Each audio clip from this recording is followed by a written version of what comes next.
Abortion happens every day. Millions of people around the world will have an abortion each year. But the majority of those people will never talk about their abortion experiences. What if millions of people broke their silence and told the truth about their lives and their choices? This is Melissa Madera in Paris, France, and you're listening to the Abortion Diary podcast. These are the stories we share. I'll be in Paris until July 30th. If you'd like to share your story, email me at melissa@theabortiondiary.com or visit theabortiondiary.com and fill out the contact form on our website. I was 17 the first time I got pregnant. I have had 4 pregnancies now. So I started having sex when I was probably 14 years old, which is far too young. But at the time, I thought that was cool, I guess. And I thought it didn't matter. Like, I really had this attitude that, like, I was old enough and it was no big deal. I don't know how I didn't get pregnant until I was 17 because I was very careless. And I had one long-term boyfriend in high school. We didn't get pregnant, and then I was dating a new guy and I got pregnant very early in my relationship with him. And I didn't want to tell anybody. I was sort of a good girl. And when I wasn't, I just didn't want anyone to know. So I hid all the trouble that I got into, and I hid that I was having sex. And so when you're 17 in Michigan, you weren't, at the time, I don't know what it's like now, old enough to consent. You had to be 18 to consent without parental consent. And except you could go before a judge and ask to be deemed mature enough to make that decision on your own. So I did that. I found a pro bono lawyer through the clinic where I was having the abortion done. They gave me a few names.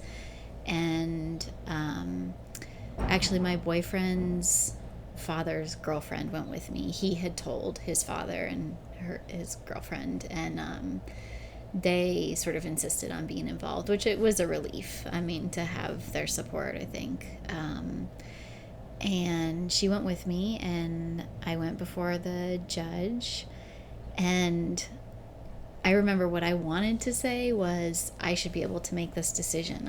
I'm old enough. I don't think I should have to tell my parents. But what I said, because I thought it was more compelling, is that my dad is an Episcopal priest, and I don't feel like I can tell my parents. Which is true. My dad is an Episcopal priest, but my parents would not have.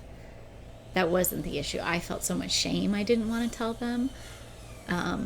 But they wouldn't have shamed me. I think they would have been scared and hurt for me. So that part is still sad to me because I've never told my parents.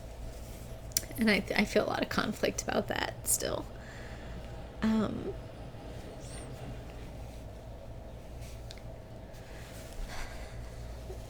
So seeing the judge was very quick and painless, and that was over. And I remember we told my parents that I was going to go to the it's not called the farmers market in Detroit, it's called, gosh, I can't remember, like the city market.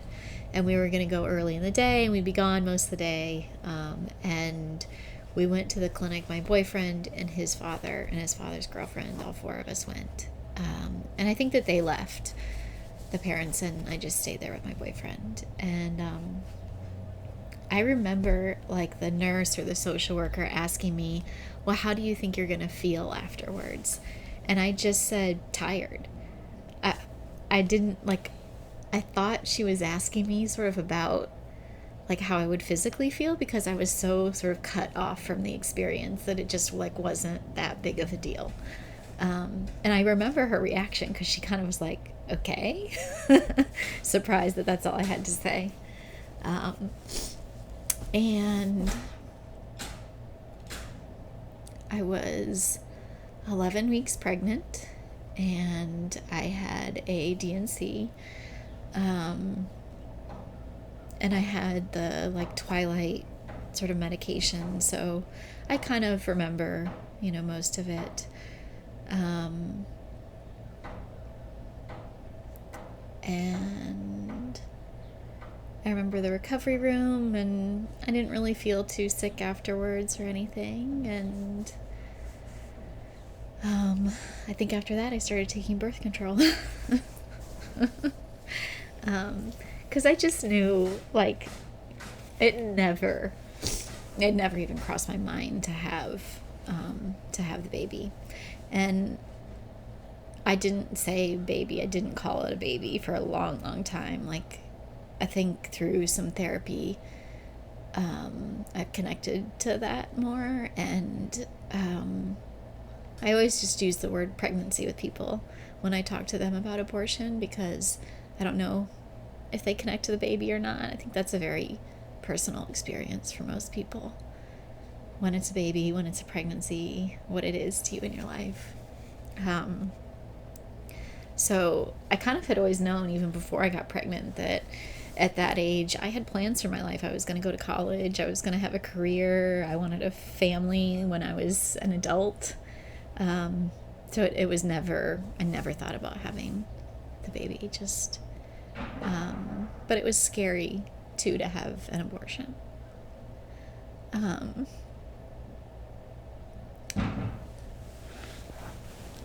When I first went to therapy in my early 20s, I remember that my therapist would bring up the abortion all the time. Not all the time, but, and I would tell her, like, it's not a big deal. It's just not a big deal to me. And I just didn't think it was. I thought it was, like, I was a feminist. I thought it was okay to have that choice. And I was too young to understand that it's important to have the choice, and it's a big deal. And it's an emotional thing for a lot of people. So I think my abortion, like how I dealt with it, was to become very interested in women's health. And that was the path that I took with my career. I went into social work, and I knew I wanted to work with women, and I just kind of kept making choices that got me closer and closer to this kind of work, working in a women's health clinic, and then eventually working with women that had abortions. I ran a post-abortion support group as a social work intern, and I've really integrated women's reproductive health, like, into the work that I do as a social worker. And I think I became more of a feminist because of my abortion experience as well. And that was how I dealt with it. And I always wondered, I was always terrified of getting pregnant after that. And I would convince myself, I mean, probably 3 and 4 times a year, that, like, my period was late and I was pregnant, even if I was taking birth control. And I was constantly afraid of it, because when I got pregnant when I was 17, I didn't know. It was like my boyfriend that was like, "You're late. Like, I really think you should take a pregnancy test." I just was so disconnected from that. So I didn't know until I took the pregnancy test, which was probably at like 10 weeks or 9 weeks or something like that, which as an adult now, I realize, like, it's a pretty fair amount of time not to know that you're pregnant. So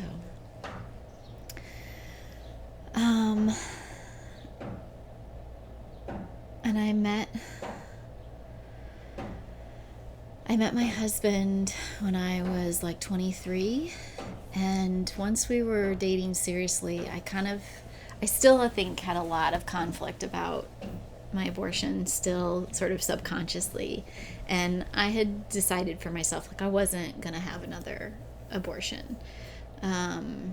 that I was old enough, I could take care of myself, I was with a partner that I wanted to be with, and those were the things that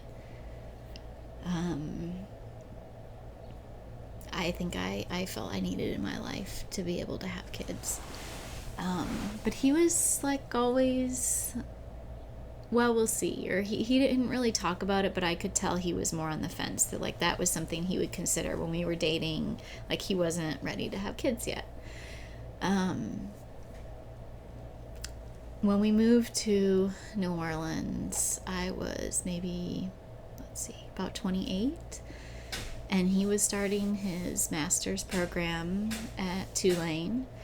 And we had talked about, I didn't want to be on birth control anymore. I'd been on birth control for like 11 years. I'd been ambivalent about it for a long time, but I didn't want to get pregnant. We were married then, and so we went together to a class to learn about fertility awareness, and I started charting my cycle and using it as a method to prevent pregnancy.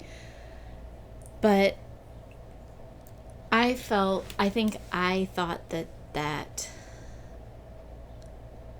was understood, and I had even said, that if I get pregnant, it's more likely, like this is not as secure as birth control as a means for preventing pregnancy.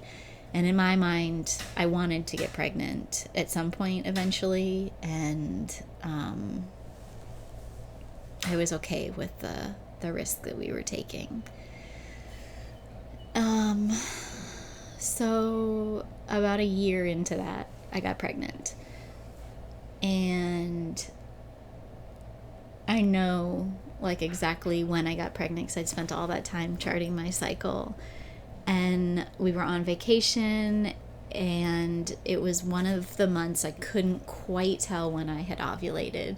And so I typically would be just more cautious when I couldn't tell, and we would use condoms. And we were on vacation, and this month I was like, well, it's probably fine. And I got pregnant.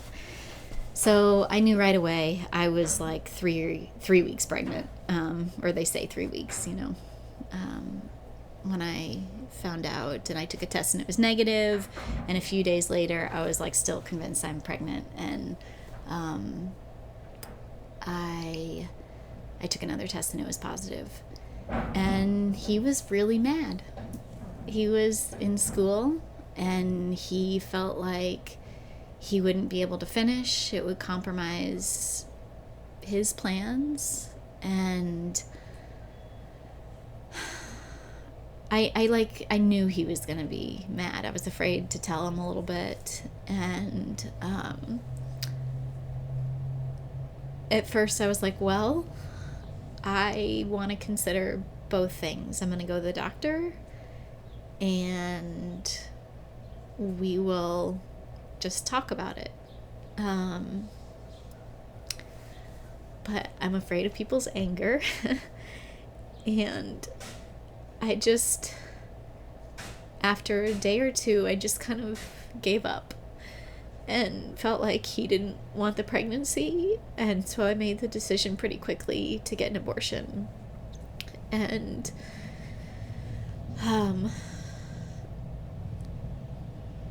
we went to the clinic to get a medical abortion. This time it was very early. I was like 4 weeks pregnant. And I remember like him being like, oh, do you want me to come with you? I was like, yes, I want you to come with me. And just kind of like pissed that there was even a question or resistance at all. And then I think I waited till Friday to take the pills or finish. I don't remember how you do it exactly. And he had an event to go to that night that he had planned through the school. And so he wanted to go, and I was being too nice even though I was scared. And the first time I had an abortion, it didn't really hurt. I wasn't sick. So I really didn't know what to expect, but it was really pretty painful, and there was a lot of blood. And I got scared. And at one point, like, the pain or the cramping, it made me feel very lightheaded, and I felt like I was going to pass out. And so I called him at this event, and I told him that I needed him to come home. And so he came home right away. But when he got there, and there wasn't really anything wrong except that I was in pain and scared, he was pissed. Like, he was like, you called me home. He's like, I thought that something was really wrong. Like, you were going to have to go to the hospital. And I was just so pissed and hurt because I couldn't really... It was hard for me to say, like, this wasn't what I wanted, and that I was doing something I didn't want, and that he would be not supportive of me. I was really angry.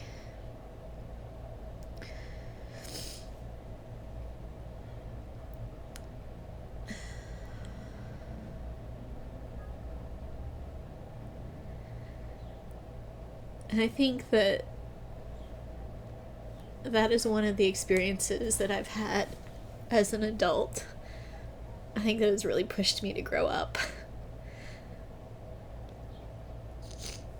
To do something so big that really compromised myself or hurt myself for somebody else. Yeah, that's really pushed me to grow up.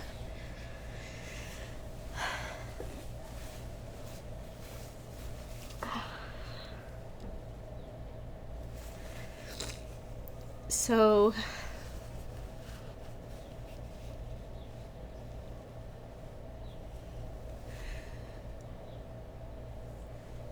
I really struggled for a couple weeks after that. I just felt depressed and I cried a lot.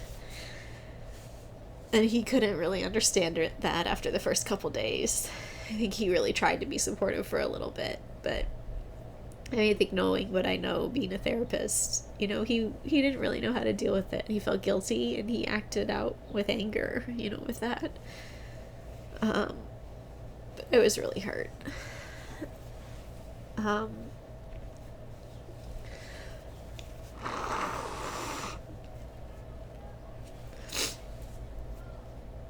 And I felt angry at him too, that I was really ready to have a family, and that I was waiting for him to be done with school and waiting on his career, and that anything was in my way. I was frustrated, and I wanted what I wanted, and he wanted what he wanted, and we weren't very good at compromising at that time.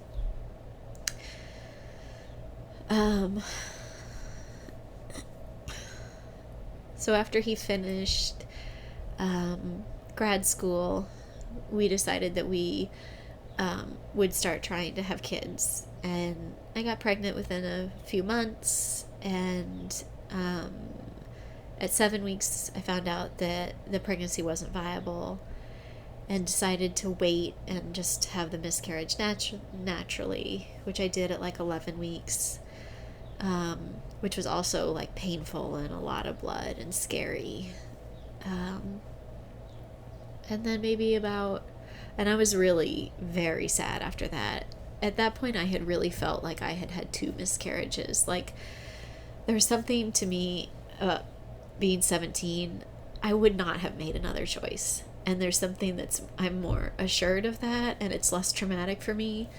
But the abortion, my second abortion, it's much more conflictual, and it feels so much more like the loss of a baby than my first abortion. And I thought for a while, like, maybe I would tell people that I had a miscarriage, or because I really wanted people to know what I was going through, that I really felt this deep loss.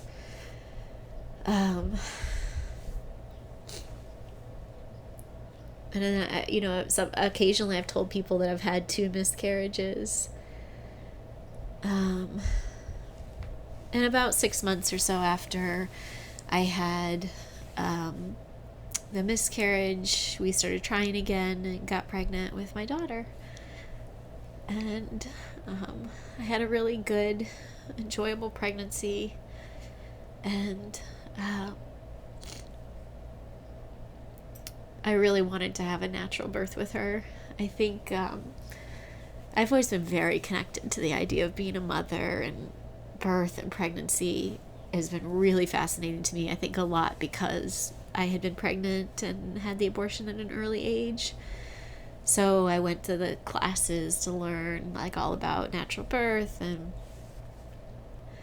I ended up having a very long labor with her, and she just wasn't making any progress. I pushed for like 12 hours, and so I ended up having a C-section with her, which is sad. Like, I think I really, after 4 pregnancies, I had been so connected to that idea of birthing a baby.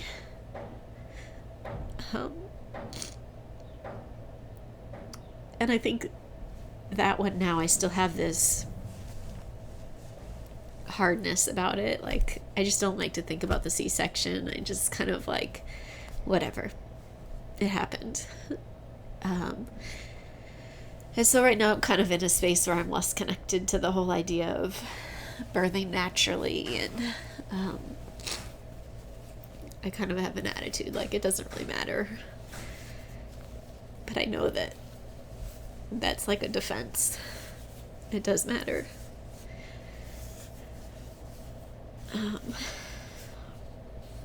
I have a lot of tears today. It's hard to share this in such a intimate way. I do share it with people.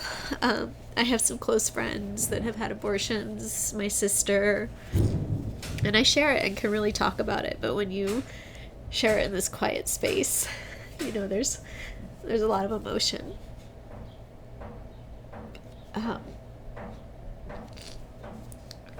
But my daughter has also healed a lot of loss.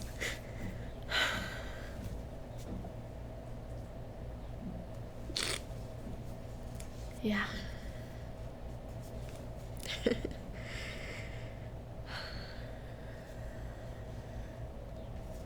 And I've mentioned I'm a therapist. I work with a lot of women who have had abortions and miscarriage and trauma in their pregnancy, and it's been incredibly healing for me. It's really beautiful to hear people's stories, and just, I mean, you can relate to this, just to be able to give them the space to talk, and it just gives me the space to process then. And I'm a very emotional person, but I really have the ability to kind of sit back and just listen to people and let them have their space. And yeah, it's really special. And I think that it's one of the ways that I process it, and then I can talk about it too, is that I'll then go home and like tell my husband about this woman that I talked to today. I think it's a way for me to have more words and conversation about it too. And he listens, and he listens a lot more now.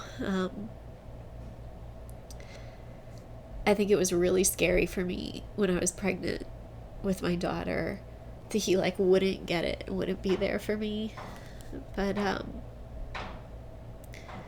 I don't know if it's like this for everybody, but once you have like a child together, it's like he is there and we're connected in a different way, and it's been healing too. When you were 17, like that abortion was scary. What about it did you feel was really scary?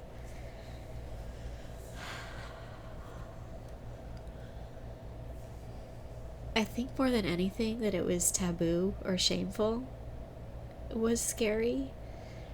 And then I think the procedure itself was a little bit scary to me too. That I was so young, and I hadn't had a lot of medical intervention, and I probably didn't know that much about my body even at that point. And so that was kind of scary too. Or like I didn't know that much about a pregnancy at that point. What did a fetus look like, or, you know, how far along I was and all of that. And I think I had like some fear about like what was being removed and what it all looked like. And I think those were the scary things. So the not knowing and the shame and the taboo, I think all of that is around people not talking about pregnancy, about abortion, about sexuality and reproductive health.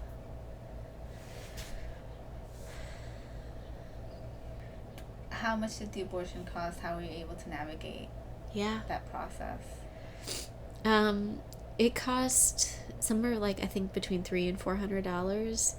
And because my boyfriend told his parents, they paid for it. I probably would have been able to come up with that money, though. I worked like on the weekends and stuff, and I'm sure that like my boyfriend and I probably had $300 or something. But that's a good question, because it's a huge deal for a lot of people. Yeah. And that it's not covered by any insurance. I think one thing that I've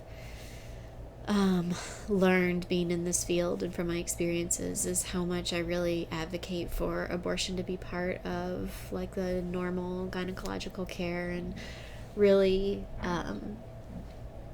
advocate and want to advocate for it being part of primary care for women. It is part of women's reproductive health. There are a lot of women that have abortion and miscarriage. Like, all of this is part of normal reproductive health. So I really wish that you could go to your regular doctor to get an abortion, and that it would be covered. If I had had a DNC for my miscarriage, it would have been covered.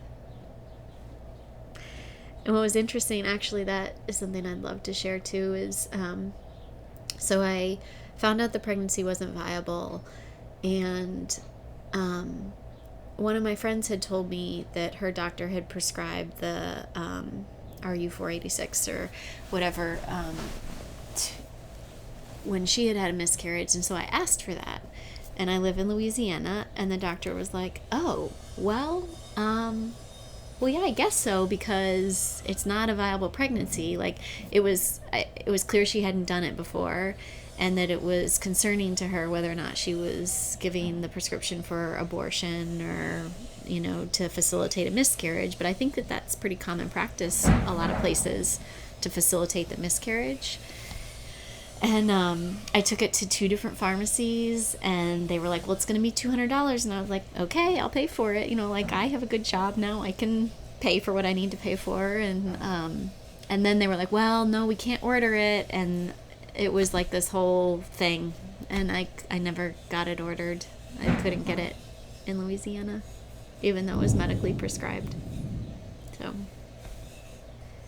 I mean, the reasoning they gave was more like, this is something that has to be ordered in bulk, and it's not something we can order here. I didn't really feel like it was personal as much as maybe systemic. But either way. Yeah. I guess I also had a question about why you chose to have the medication abortion for the second abortion, and what the process was like to get an abortion here in Louisiana. Yeah. Well, there was until recently an abortion clinic right on St. Charles, so it was very convenient, and I don't know why they're not there anymore, but they're not.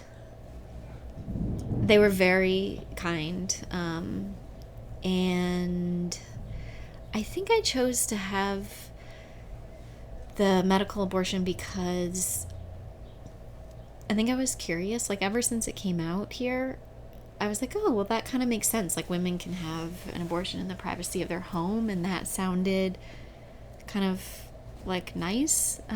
But I was actually very ambivalent. I was really on the fence about whether I wanted to get the DNC or do the medical abortion.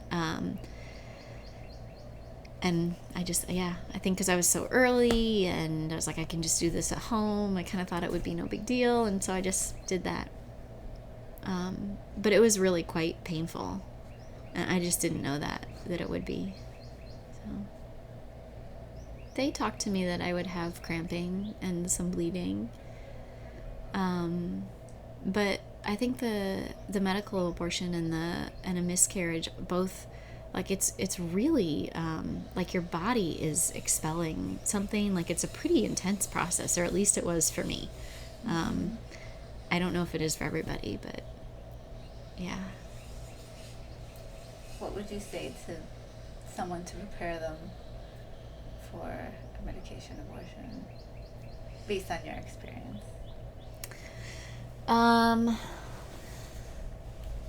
That it's a lot of blood, like more blood than you have in your period, so you want to be prepared that it's normal to bleed very heavily. Not, I think they probably say it's like a heavy period, but it was very heavy for me. And that the cramping also, I think that they say they like compare it to like bad period cramps. They were way more painful.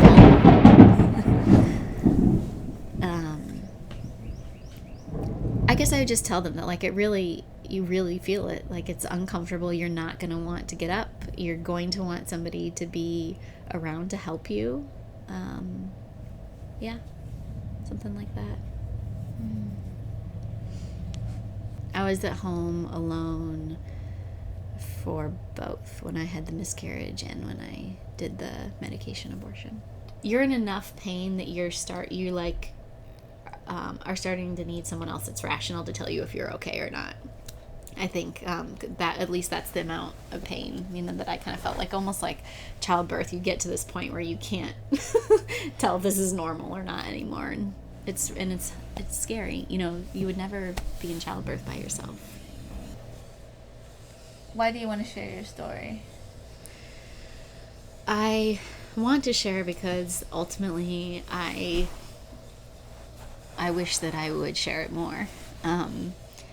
It's an important part of my experience as a woman and a mother, and I think I wish I had the courage to share it more.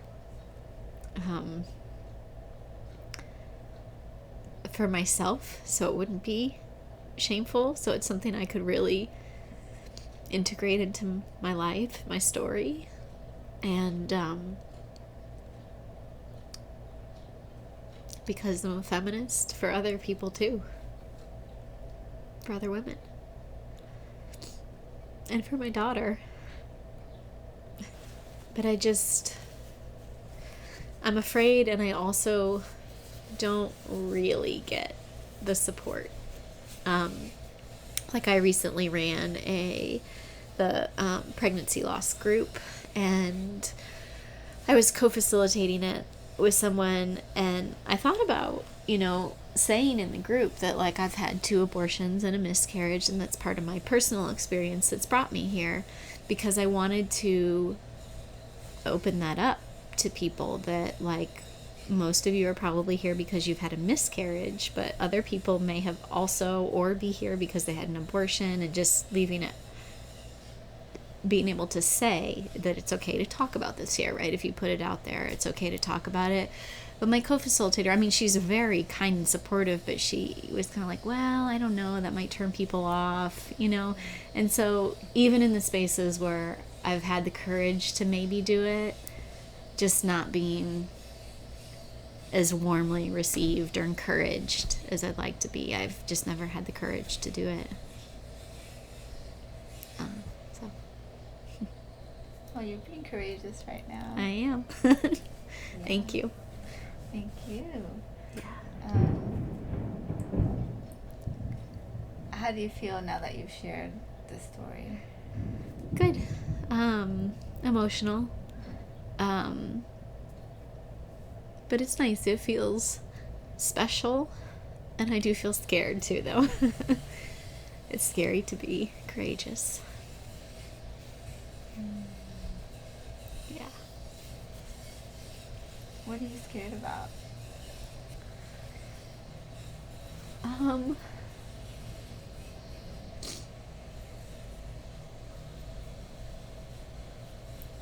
I think I'm scared for people to hear my story. Both just because it's so intimate and because they could judge. But I want to. Like before I came here today, I was thinking of the people that I want to, send this to, that I want to hear it. And I do. So I guess that's what I'm scared of. Do you ever think you'll share with your parents? Oh, that's a good question. Yes, I do think I will someday. But not yet. What's keeping you from sharing with them?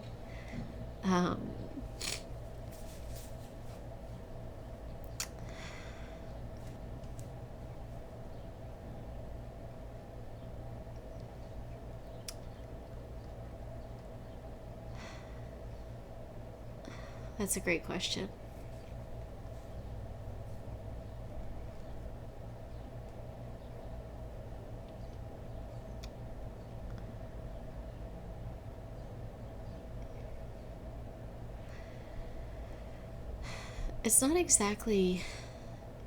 It's not judgment.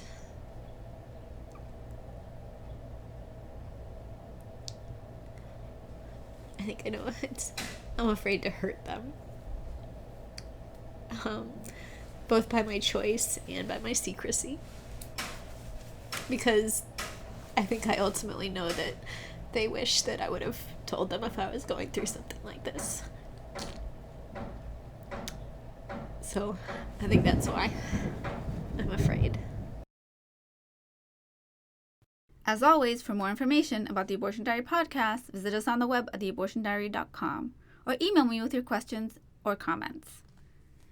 If you would like to share your story, send me an email at melissa@theabortiondiary.com or visit our website, click on Share Your Abortion Story and fill out our contact form.